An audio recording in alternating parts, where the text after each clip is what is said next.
What would a have to be in order to keep this function continuous? Now the only x value we're worried about here is 2. Now we know that 2 is supposed to be part of this bottom definition of the function. Let's see what we get if we plug 2 into this top version, because whatever we get for y there, we want to have a same y value for the other definition of the function. So let's plug it in. If we plug into the top, even though we're not supposed to, because we're supposed to have all the values less than 2, but we're going to get infinitely close to 2. What would we have?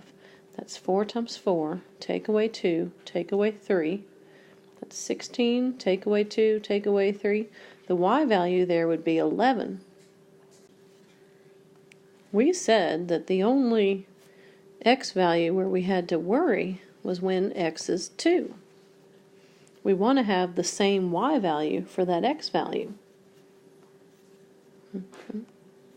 Now then, if when we plug x into the top function we get a y value of 11, we want to have that same y value when we plug into the bottom. So we'll set that ax take away 7 equal to 11. We're going to solve for a. We have no wonder about what is the value of x. We're going to plug in 2. That's something times 2, take away 7, will make 11. 2 times a, take away 7 is 11. We'll move that 7 to the other side. You know how. Double something.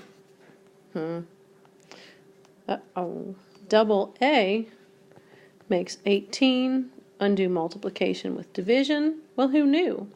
But the constant to make this function continuous must be 9. That's done.